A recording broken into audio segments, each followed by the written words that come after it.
Oke, selamat siang. Hari ini kita akan membahas topik cost control bagian ketiga, yaitu tentang purchasing dan receiving. Purchasing dari seluruh barang-barang atau item hotel, atau item juga kafe dan sebagainya. Juga penerimaan, proses penerimaannya. Proses penerimaan barang-barang yang baik permintaan dari kitchen, dari semua departemen di hotel ataupun di restoran ya. Nah, yang pertama, kita nanti sebagai F&B manager atau sebagai chef atau sebagai departemen apapun, kita akan melakukan suatu forecasting atau peramalan kira-kira penjualan kita minggu depan seperti apa. Nah, ini itu digunakan untuk membuat nanti proses pembeliannya mengikuti dari forecasting penjualannya gitu. Jadi supaya barang dibeli sesuai dengan perkiraan bisnis yang akan datang ke depannya. Jadi kita tidak membeli barang yang berlebihan nantinya. Kita membeli barang yang akan kemungkinannya terjual atau dibeli oleh konsumen atau tamu ya. Nah, yang pertama kita akan membahas tentang forecasting food sale. Jadi kita melakukan peramalan penjualan-penjualan makanan atau minuman nantinya ya. Misalnya ini seperti contoh, ini dari tanggal 2 bulan Januari sampai dengan tanggal 6 bulan Januari, kita menjual item-itemnya seperti ini. Nah, misalnya kita mempunyai historinya atau mempunyai data penjualan sebagai berikut di hari Senin, pada tanggal, misalnya Senin itu tanggal 1 ya, ini bulannya bulan Januari ceritanya, dari tanggal 2 sampai dengan tanggal 6 ya. Nah, ini cuman ada 1, 2, 3, 4 hari ya. Nanti ada kelanjutannya dari sini ya. Kita ambil contoh aja model seperti ini ya.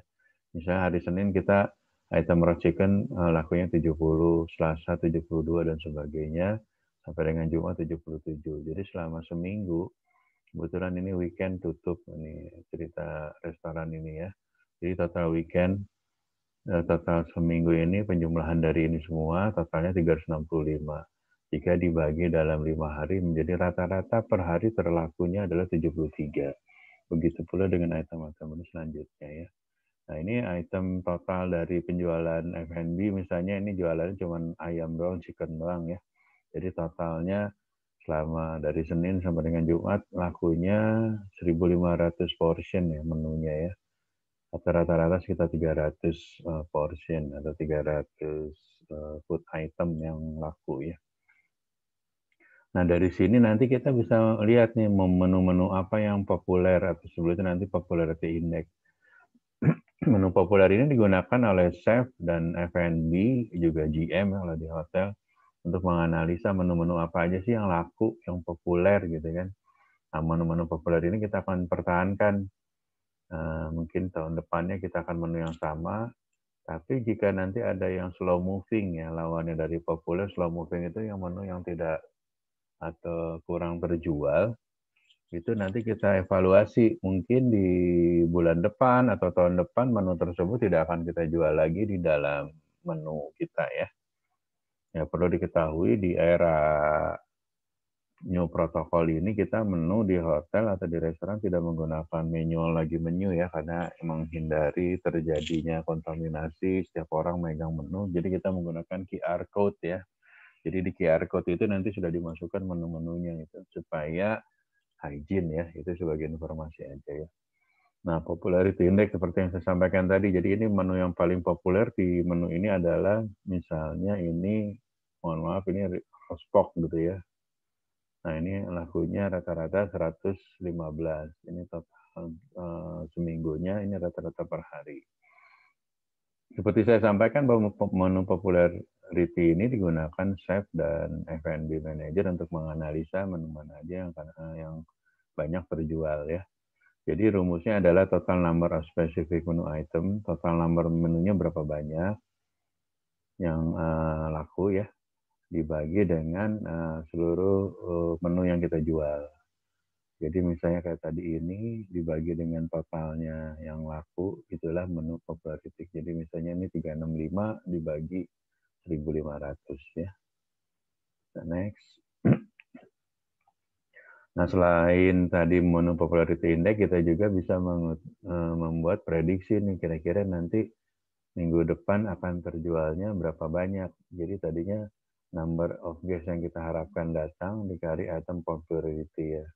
Misalnya kita forecast rata-rata tamu tuh datangnya 300, popularity index-nya ini. Nah, kemungkinan nanti diprediksi akan laku menunya seperti ini. Nah, dengan tahu kita menu-menu apa yang akan laku, nanti purchasing cost control akan melakukan pembelian sesuai dengan menu-menu yang kira-kira akan banyak laku ya. Jadi porsinya ini akan lebih banyak dibanding beef, akan lebih banyak daripada chicken dan sebagainya ya.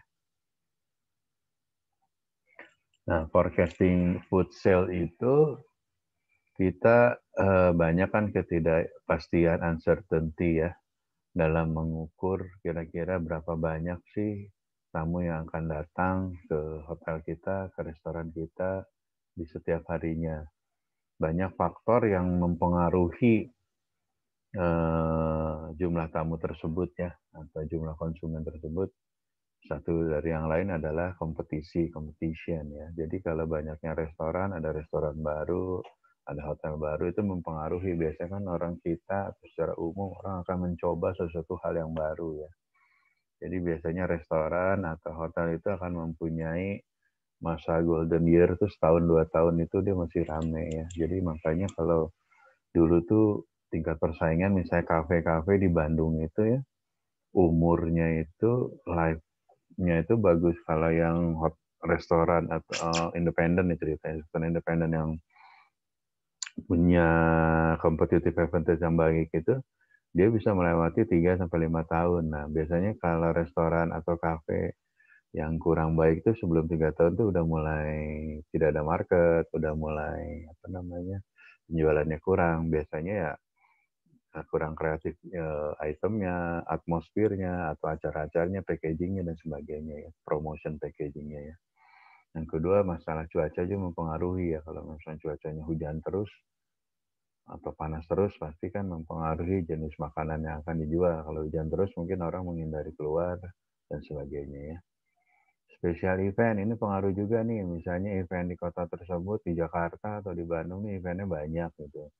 Nah, jadi banyak orang Jakarta datang ke Bandung atau luar kota datang ke kota tersebut atau ke Jakarta misalnya karena event Jakarta Great Sales misalnya. Nah, orang datang misalnya di sekitaran Senayan City, maka restoran-restoran daerah itu akan juga ikut dapat market yang banyak ya dengan adanya potensial-potensial tamu yang datang ya.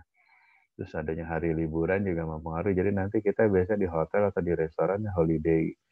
Ini adalah peak season ya. Biasanya kita akan predik kira-kira nih tamu akan banyak biasanya di holiday gitu ya, di hari-hari libur ya.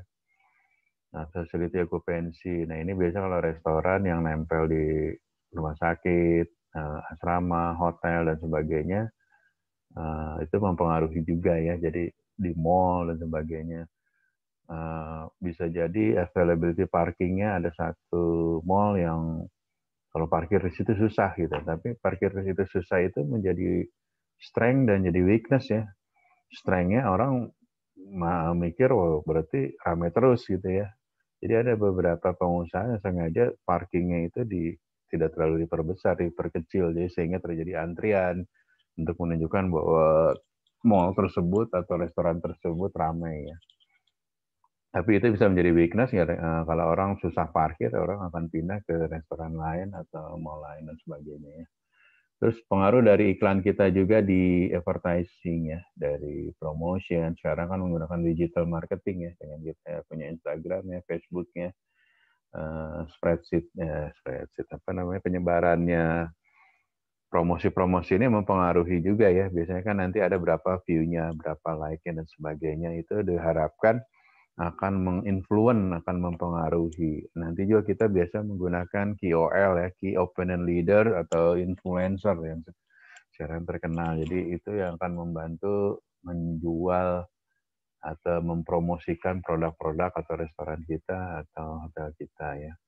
Terus level quality of service juga mempengaruhi. Jadi kalau udah ketahuan nih restoran fine dining ini servisnya bagus, itu word of mouth-nya akan menjadi powerful ya. Jadi kita juga dibantu dengan tamu-tamu kita yang loyal yang membantu justru recommended daripada restoran atau hotel kita ya. Terus perubahan operation hour juga mempengaruhi. Kalau jam operationnya misalnya perubahan waktu operationnya tidak pasti gitu, kadang buka kadang tutup, nah itu mempengaruhi juga ya. Terus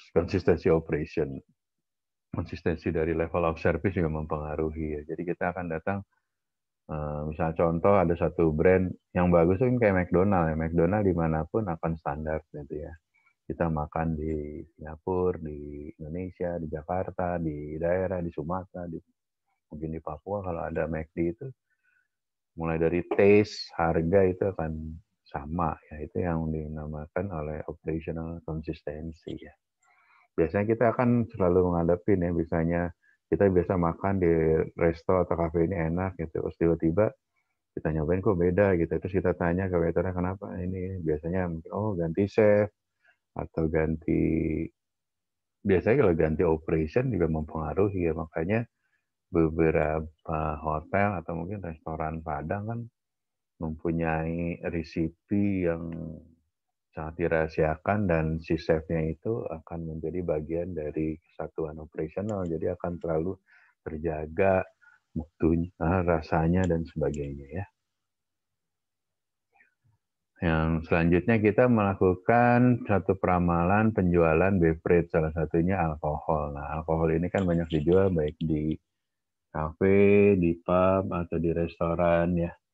Jadi ini adalah item-item yang mahal ya alkoholik ini. Berarti kita juga harus benar-benar mulai dari forecastingnya, nanti penyimpanannya, kontrol barang-barangnya, jangan sampai rusak, jangan sampai hilang dan sebagainya ya. Ada beberapa produk secara umum diklasifikasikan dalam bir, wine, dan spirit. Ini yang masuk dalam kelompok alkoholik ya. Bir mungkin udah tahu semuanya, fermented beverage. Ini terbuatnya dari grain dan flavor with hops ya. Terus wine dan spirit ya. Nah ini tiga item ini adalah item yang sangat mahal ya, apalagi kalau ada imported wine atau spirit ya, karena kebanyakan ini imported ya. Beberapa item saja bir yang sudah di produk lokal ya, kayak bir bintang dan sebagainya. Jadi nanti cost control atau F&B manager harus concern dengan item-item alkohol karena ini sangat mahal ya. Nah, nanti itu cost control akan, kalau kita nggak hafal nama-nama wine, waktu kita lakukan pengecekan di dalam wine cooler atau di dalam freezer, biasanya di botol wine kita kasih nomor biar memudahkan inventorinya ya. Misal nomor 1 red wine, misalnya jenisnya A, terus red wine jenisnya B. Biasanya di kepala botolnya kita tulis pakai nomor, jadi nanti kita tinggal ngitung, oh nomor 2 ada 4, nomor 3. Jadi waktu kita masukin ke sistem, udah nomornya aja karena namanya sudah ada di dalam sistem. Itu untuk memudahkan. Karena kalau kita harus buka, baca lagi namanya apa, itu malah bikin lama nanti untuk proses inventory-nya ya. Nah, satu hal yang terpenting di dalam cost control ini adalah menggunakan standar recipe ya. Jadi semua item menu yang terjual, baik menu food maupun menu beverage harus ada standar recipe-nya ya. Di food ada, di beverage juga ada. Nanti di beverage misalnya menggunakan mocktail itu ya, menunya misal Singapore Sling itu terdiri dari A, B, C, D, itu recipe-nya jelas berapa portionnya ya. Nah ini kita cerita, ini contoh dari standar recipe ya. Tapi saat ini semua standar recipe itu sudah masuk ke dalam sistem di point of sales atau di sistem cost control menu ya. Jadi tidak bikin manual. Tapi waktu pertama kali kita setup, kita bikin manual dulu. Nanti si chef atau bartender akan buat recipe masing-masing menu ya. Nah ini contoh misalnya membuat roast chicken. Nah, di recipe itu kita dikasih tahu yang pertama special instruction-nya. Ini harus bagaimana masaknya, di serve-nya pakai apa, platingnya juga nanti seperti apa. Nah, nanti di dalam sistem disebutkan, misalnya kita berurutan, ya kita membuat dari resipi 1 nyampe resipi 100, ini nomor berapa. Nah, ini nanti diposting di sistem point of sales di hotel atau di restoran ya. Nanti untuk menghitung berapa banyak menu yang laku, nanti di sistem cost counter akan tahu tuh menu yang laku berapa, cost-nya berapa akan timbul karena dari standar resipinya ini. Nah, standar resipi kalau di sistem nanti akan menggunakan updating harga yang automatically ya. Jadi sewaktu harganya itu naik, di resipinya juga akan otomatis berubah. Nah, ini ceritanya portionnya seperempat chickennya, terus cost-nya dari sini itemnya. Jadi untuk memasak raw chicken dibutuhkan chicken quarter. Jadi ini ukurannya ya. Misalnya ayam itu kan bisa dipotong, misalnya saya nggak update sekarang ya, misalnya bisa berapa chicken whole itu bisa dipotong misalnya 12 atau berapa gitu ya. Nanti dapat berapa gram, terus menggunakan butter atau mentega ya, berapa portionnya, garam, merica dan sebagainya. Nah, ini nanti dihitung. Nanti di sini kalau standar recipe ini hanya cara metode cookingnya, tapi nanti standar recipe cost di sini ada costnya nanti di sistemnya. Jadi harga ayam misalnya satu whole-nya misalnya 30.000 karena ini pakai seperempatnya, jadi seperempat dikali 30.000 dan sebagainya. Nanti nongol cost-nya. Nanti di sini kita ngebahas tentang standar recipe ya, nggak sampai ke cost dulu ya. Nah, ini contoh standar recipe ya, seperti yang tadi dibahas. Jadi yang pertama ada menu itemnya, terus ada total yield, berapa portionnya, ingredientnya apa aja, ini bahan-bahannya apa aja ingredientnya, terus cara preparationnya, metode cookingnya gimana. Nah, nanti ya tadi ya saya sampaikan ada cost-nya. Nanti di sini ada di sisi kolom selanjutnya adalah cost dari masing-masing item ini ya. Nah, biasanya dari item ini tuh cost-nya misalnya total dari ini cost-nya 10.000. Nah, dari 10.000 itu nanti ada namanya waste atau buangan ya. Misalnya kan kayak kalau ayam bisa dipakai semua ya. Misalnya apa ya di sini ya, paprika kalau bisa dipakai semua. Tapi misal ya ini onion atau bawang gitu. Bawang ukuran satu whole-nya misalnya 100 gram atau 50 gram. Itu tidak semuanya bisa menjadi terpakai, kan ada kulitnya yang terbuang. Nah, terbuang itu nanti masuknya ke waste. Biasanya kita waste-nya ada sekitar 5% ya. Jadi dari sini tuh ada waste-nya ya. Nah, dari sini selain ada waste, nanti dimasukin juga nanti kalau masuk ke cost adalah biaya gasnya, biaya apa namanya untuk produksinya ya, minyak dan sebagainya. Selanjutnya kita di dalam apa namanya proses cost control nanti itu terakhirnya adalah kita juga membeli makanan terus menerima atau membeli minuman dan sebagainya ya. Jadi prosesnya mulai dari purchasing ya. Jadi kita setelah kita melakukan di forecast menu-menu apa aja akan banyak laku terjual, terus menggunakan resipi maka kita akan melakukan pembelian barang ya.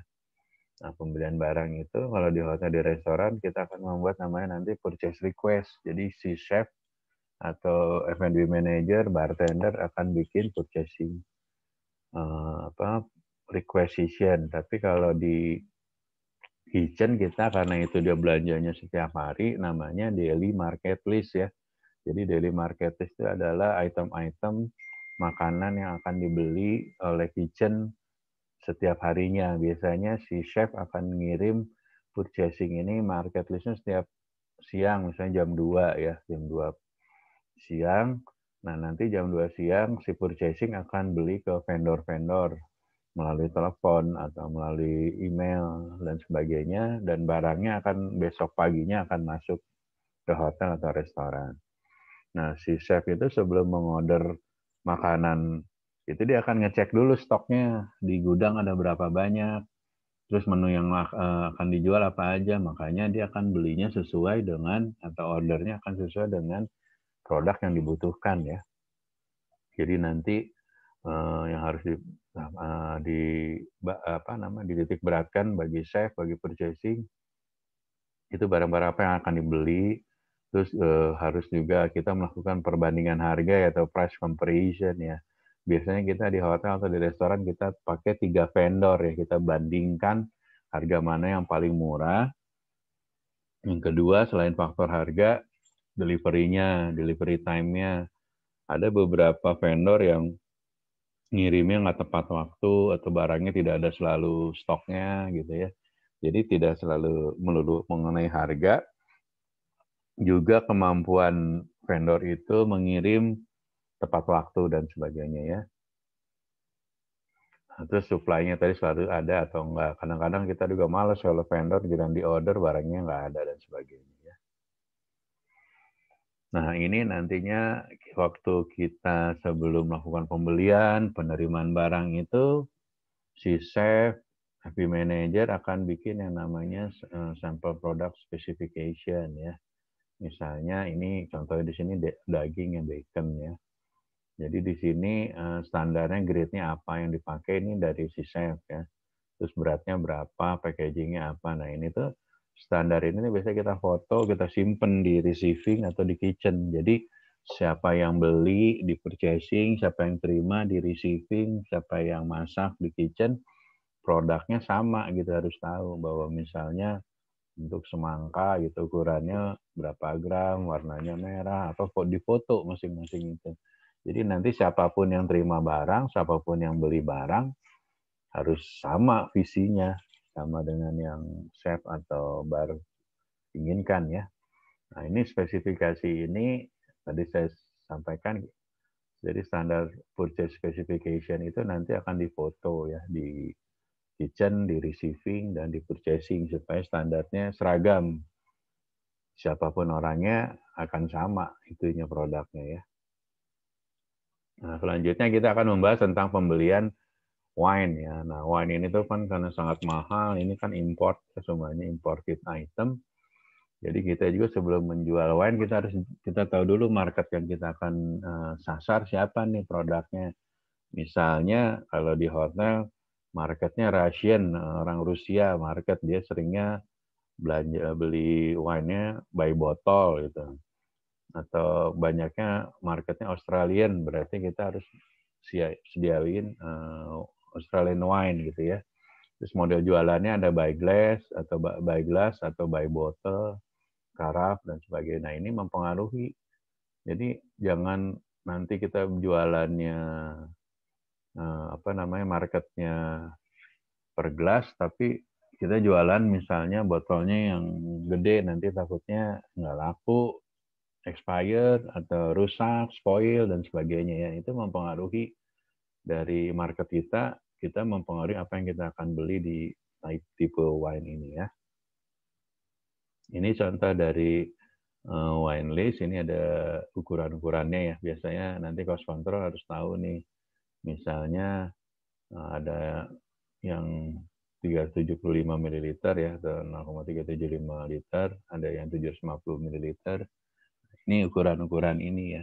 Nah, nanti kalau kita jualannya per gelas, nah ini atau per portion kita harus hitung nih. Misalnya dari 700 ml ini satu botol misalnya Martell gitu ya, bisa berapa portion, 12 portion. Nah, waktu nanti stock taking-nya kita harus ngitung sisanya tinggal berapa. Nah, itulah pada materi selanjutnya kita akan bahas. Tapi materi ini kita hanya mempelajari jenis-jenis ukuran minuman ya. Ada yang 0,75 liter atau 750 ml dan sebagainya. Ini namanya ya, by bottle, half bottle.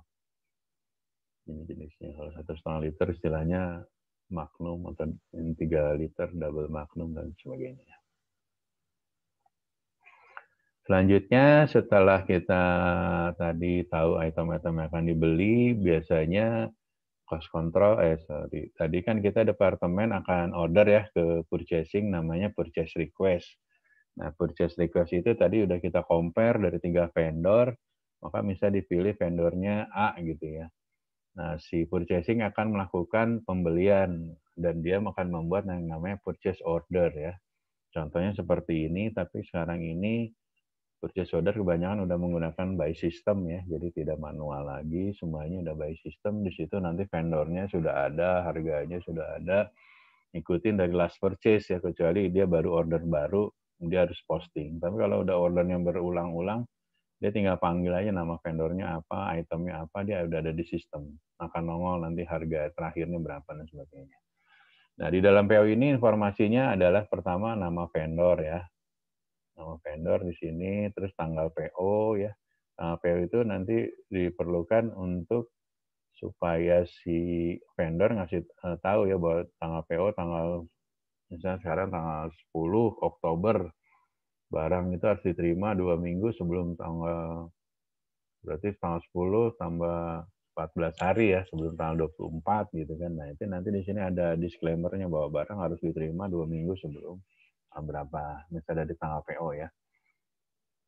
Ini tanggal order dari ordernya departemen, nanti biasanya akan terjadi konflik departemen. Saya udah bikin order tanggal segini tapi barangnya belum datang. Nanti tinggal dicek kapan ordernya, terus kapan delivery datangnya dari produk tersebut ya.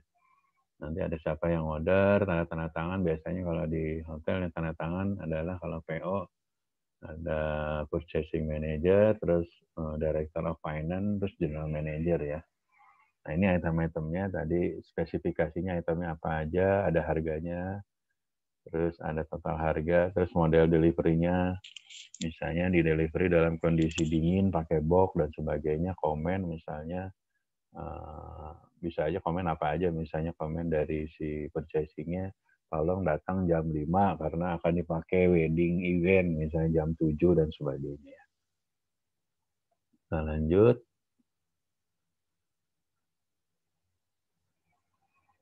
Nah, setelah barang datang, sekarang bagian receiving nih, penerimaan barang. Ada 4 requirement yang efektif dalam proses penerimaan, yaitu proper location. Biasanya di hotel, di restoran itu ada namanya receiving area atau loading dock ya. Loading dock itu untuk vendor masuk kirim barang, masuknya dari loading dock, biasanya dari pintu back office ya. Kalau di hotel itu bukan dari lobby masuknya, nanti ada khusus back area atau untuk penerimaan barang namanya loading dock ya. Jadi proper location. Jadi lokasinya diterimanya di loading dock ya. Terus alatnya nanti biasanya kita si receiving punya alat misalnya termometer untuk ngecek berapa suhu daging waktu saat masuk ya. Barang-barang dingin. Nah, itu untuk ngecek barangnya khawatirnya rusak ya. Terus ada alat timbangan ya untuk ditimbang. Biasanya kan barang-barang ditimbang itu ada plastiknya, ada apa itu nanti dibuka semuanya. Jadi benar-benar berat bersihnya berapa. Terus nanti di situ juga di receiving dikasih jam penerimaan barang ya, supaya karena receiving ini juga harus ada nanti ada tugas administrasi, dia harus posting barang-barang yang diterima. Jadi dia nggak bisa nerima barang setiap hari. Dia akan kasih jam, misal penerimaan barang F&B gitu ya dari jam 7 pagi sampai jam 11. Tapi penerimaan barang di luar dari F&B misalnya jam 2 gitu supaya nggak bentrok gitu ya, nggak banyak. Nah, itu yang kedua juga kita harus punya staff yang khusus ya. Jadi si receiving ini harus mengetahui yang tadi itu yang saya sampaikan, purchase produk spesifikasi harus tahu, dia jangan sampai nanti dibohongin sama vendor, dia terima sirloin taunya bukan sirloin kan, kalau dia nggak ngerti bisa rugi ya hotelnya, restorannya, atau si chefnya nggak bisa masak nantinya karena produknya salah gitu ya. Nah proses receiving ini biasanya dia harus tahu produk dulu, tidak bisa apa namanya, tidak bisa sembarang orang incas di receiving, dia harus ngerti produknya. Nah, ini contoh dari receiving report. Tadi kan udah ada PO-nya. Nah, setelah barangnya masuk, nanti si receiving akan bikin receiving report. Hari ini dia terima PO berapa banyak, market list berapa banyak, barangnya apa aja gitu ya. Nanti di sini akan masuk. Nah, ini nanti dari receiving didistribusin, ada langsung ke kitchen, ada langsung ke housekeeping, ada mungkin ada masuk ke gudang dan sebagainya. Ini receiving report ini sekarang ini udah by system semua yang nggak manual ya. Jadi semuanya waktu barang masuk, si receiving terima, dia posting langsung masuk ke persediaan barang atau masuk jadi expense atau cost di masing-masing departemen ya. Oke, jadi materi yang untuk cost control sesi 3 ini sudah selesai. Terima kasih dan sampai ketemu di sesi berikutnya.